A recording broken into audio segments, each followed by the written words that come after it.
My patience level is not gonna allow, I've been molested, I've been violated. So the moment I see you trying to do it, we're gonna have to address it. My husband is nothing but a gentleman. Monique has never pulled her punches when talking about some of the biggest names in Hollywood, and her allegations are all being confirmed now. She made a lot of accusations towards Tyler Perry, and they are seemingly being corroborated by people that have worked with him. This is the account of actor Brandon J. Well, here's a story time about how filming Meet the Browns was the most stressful and hardest thing that I've ever done in my entire life. I had no idea that Tyler Perry Studios' schedule was so drastic. If you're working on a regular network show, they take a whole week to film an episode. Tyler Perry Studios, they film an episode in one day. The character was Jeffrey, a fat high school teenager who was very intellectual, who was getting bullied at school. I take 2 to 3 days to learn the entire script. On the day of filming, first thing we do is a table read. I know all of my lines.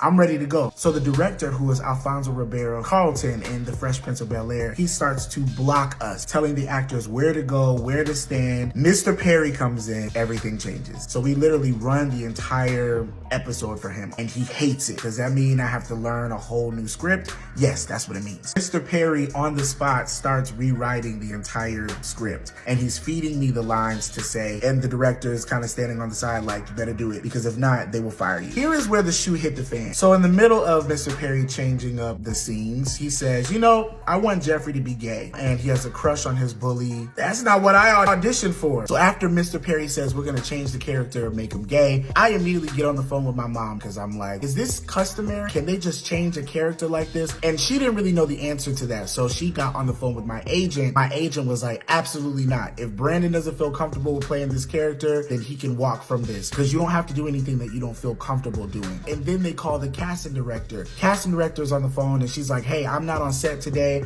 I hear that they changed the character. Do you want to walk away from this project? Yes or no? At this point, I'm extremely overwhelmed. I really don't know what I want to do. I had waited years and years to work with Tyler Perry. It was the biggest dream that I had at the time. I want to tell this story. I want to play this character. I feel like it's mine, and I'm gonna do it. We go on break. I'm sitting in my dressing room, and in walks the assistant director. I have an entire new script with all new lines, pages and pages and pages. I have an hour to learn this stuff. I'm literally feeling the pressure right now. It's my first television gig, and I don't want to jack this up. Tamela Mann calls me into her dressing room. We're gonna run lines together, and I'm in her room freaking out. She said, you are here for a reason. You have been placed in this role, in this position at this time, because you can do this. You can handle this. She was literally a godsend. After that, I'm feeling good. I'm feeling ready. We go to lunch, and we come back from lunch, and guess what? They've changed the script again. Scrap the script we just gave you an hour ago. Here's draft 5. They say you have 15 minutes to work on your script, and we're about to start filming. I go into hair and makeup for them to touch me up, and I start to read the script, and I see that Jeffrey is no longer gay. So far today, I've been given 3 new scripts, and my character has been changed twice. I'm just confused, but now it's time to film. It's go time. Time is money. So we start filming the first scene, and Mr. Perry's on the side of us feeding lines to Tamela Mann, and he's trying to get her to cuss in the scene, and she will not cuss. That was funny. Now it's time to film the biggest 3 scenes that I have. We only have 3 takes to get it right. The first take happens, and I'm flubbing all of the lines. Every line I'm saying wrong. I don't know where I even am right now. There's an acting coach that comes up to me on set, and he's like, you're not giving it right now. Also, there's a script supervisor that's coming up to me, and she's like, you said this line wrong, this line wrong, this line wrong. And I'm like, I can't remember this stuff. And then we do take number 2. I'm like breaking under the pressure. Mr. Perry's looking at me. They're all expecting me to deliver, and I just don't know what to say. The director comes up to me. I don't know if he's trying to antagonize me, but he's in my face, and he's like, you need to get this right. You need to tune in. What if this was happening to you in real life? You need to tune in. You need to tune in. Tamela Mann is behind me, and she's like, come on, Jeffrey, come on. We got to get this done. We got to get this done. And it's pressure, pressure, pressure, pressure from all sides. It gets worse.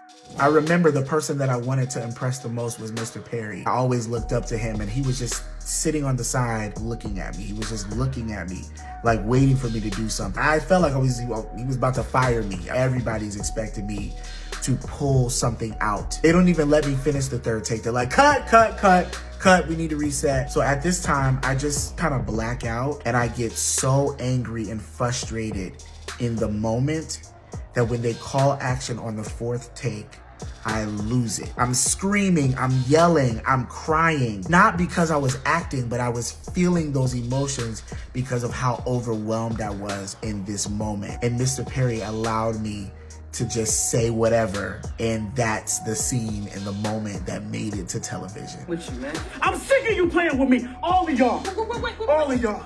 You tease me every day. You follow me home from school and you punch me. Jeffrey, this is not the way you handle it. Shut up! I told him to stop. I told you to stop. And you wouldn't listen. And you're listening now, aren't you? You're listening now. So Tyler Perry is someone who loves turning characters gay and exploiting his actors. This is something that Monique has confirmed. Now, to Tyler Perry's credit, Tyler Perry called us up, right? And he said, I can see the pain in you and I can hear it. And I want to let you know that I would never do nothing to hurt you. But the conversation kept going on.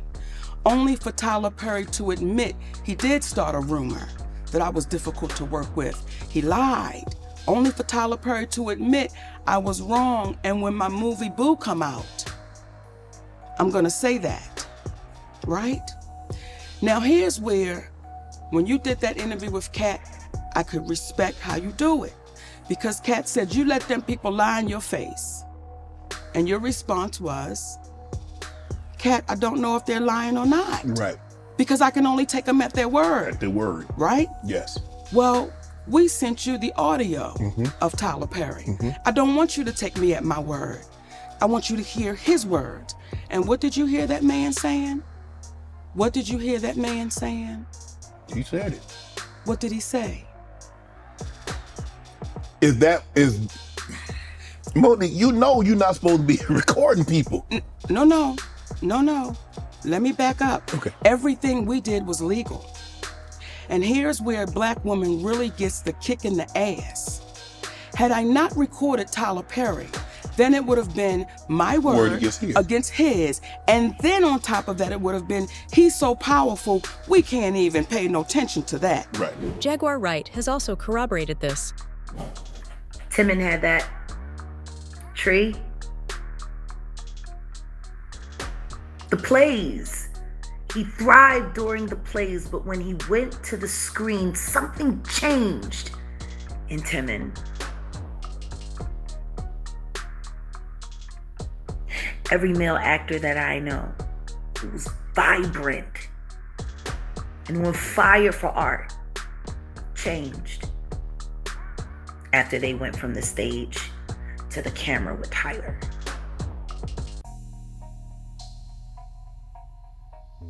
Why do your actors change? Not on camera, but in real life. I just want the truth. And I want to get it to the world. Because I want to have a better understanding of why two beautiful black men that I cared about once upon a time so much changed after they went on camera for Tyler Perry, riding that TP train. I want to know. And I think you can tell me. JaguarWrightJohnson@gmail.com. And you ain't got to show me no receipts. We don't got to expose your receipts. Those are yours. I just want to have the conversation. I want to know. What the did he do to those beautiful men that I loved? What did he do? Why did they change? I know you can tell me. Maybe we could tell the world together. Monique and Tyler Perry's tension goes back to after she finished filming the 2009 movie that won her an Oscar. Perry and Oprah Winfrey, who were executive producers, wanted Monique, a Queens of Comedy star, to do a promotional tour with interviews and talk shows. However, Monique wasn't on board with flying to the Cannes Film Festival for an unpaid appearance she said wasn't part of her contract. She explained to Winfrey and others that her main focus was spending some downtime with her husband and sons. I said it's almost like she was born to play that role. Now correct me if I'm wrong. Okay. Okay, you shoot a movie. Yes. The movie wrap, You might have to come back and do some voiceover, some touch-up work here or there. Yes. That's already scripted into the contract. Now, the promotion aspect of the contract. What were you contracted to do? Because that seems to be where the conflict seems to come in. Yes. Because you like, okay, so tell the people that's gonna watch this and listen to this, what was Monique contractually obligated to do as far as the promotional aspect of Precious? I was contractually obligated to promote the movie Precious under Lee Daniels Productions. Okay. I promoted Precious under Lee Daniels Productions. I did Oprah, I did magazines, I did TV shows, I did all of the promotions I was contractually obligated to do. Okay. That was it. That was it. I'm done with it. Done. Okay? Done. Now Precious is going to Cannes, right? Mm-hmm. At the time, I have the Monique Show. Mm-hmm. I am on the Spread the Love tour. I have toddler babies. And I'm also a wife. Mm-hmm. Okay? The Monique Show is like down for maybe a couple days, a week or so. Right. I got some days off on the tour. I'm gonna relax with my family. Right. Because once they sold the movie, Right. you didn't sell me. Right. Whoopi Goldberg. See, Whoopi Goldberg said I could have schooled you and told you what was expected when I didn't promote and go overseas. And you know how you just looked up and looked away? Yeah. Whoopi Goldberg, what you were saying to me, I could have schooled you and told you, you go in that house and let them have their way with you. Right. And I'll be here when you come back. Mm-hmm. So after I'm done with my promotions, Lionsgate reaches out to my husband. Her husband had to step in and add his voice to the mix. Initially, they think they're talking to my attorney, right? Mm-hmm. And they say, we want Monique to come to Cannes. She promoted so well in the United States, we want her to go international and promote the movie and do Cannes. Okay. I tell my husband, please let them know I respectfully decline. I appreciate it, but I respectfully decline. I'm gonna spend some time at home. Right. Lionsgate calls back. We really would like for Monique to come to Cannes, promote this movie. Please let them know I respectfully decline. I'm gonna spend time with my family. Lionsgate calls back and says, what is it gonna take for us to get Monique to come to Cannes? We'll give her another week in France. We'll upgrade her room. My husband said, is there a dollar amount attached to what you're asking for? Oh, we will never pay anyone to promote a film, never. He said, we understand, and we're never gonna work for free. You're asking her to do something that she's not obligated to do. Correct. Well, is this the attorney? He said, actually, I'm her manager and her husband. Now we can put it on the husband's being difficult. Right. Right? Okay? So I don't owe anybody anything. That's why I was never sued. Now we go to the Hoodie Awards. Tyler Perry is there. Okay? Tyler Perry calls me in his room. Now, when I go into Tyler Perry's room, his staff is in there. Now, you ready to holler laughing? Yes. Okay, I take my security in there with me because I always want to have somebody with me. Right. Right? Tyler Perry does this. And the people scattered. They all left out the room. I said, look at this right here. You saw me, and they all scattered. That wasn't the lights, that's for the people. You know, lights on? Lights off because they got their asses up out of here, Okay. So at the time, my security looked at me, I said, you don't work for Tyler Perry. You could. Touche. So Tyler Perry says to me, listen, Monique, we really need you to, promote this film because if you get nominated for the Oscar, your next movie is gonna be $3 to $5 million. If you win it, your next movie is $6 to $8 million. I said, Tyler Perry, who you talking to? I'm a black woman. When they gonna pay that kind of money? No, I'm telling you, that's what it is. And if you just go and promote it, I said, listen, brother, you can pay me to promote it. Because at the time, now him and Oprah are producers on the film. Right. I said, you can pay me to do it. I don't care where the check come from, but y'all just gotta pay me to do it. He said, I'm not in the habit of giving out money for free. I said, and I'm not in the habit of working for free. But you gave T.D. Jakes a check for $1 million, but that's another story, and I'm back. And it's not difficult to see where Monique is coming from here. Tyler Perry has a habit of exploiting actors, and it turns out his buddy Oprah Winfrey has a house right up that alley.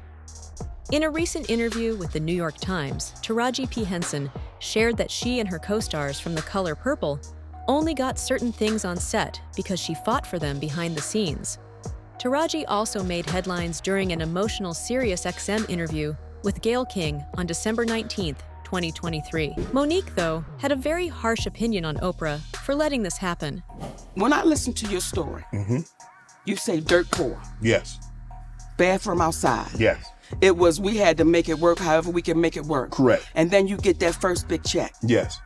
And you think the people that gave it to you is awesome because they gave it to you. And it's more money than you've ever seen before until you find out this ain't the right money. This ain't the right amount. Wait a minute.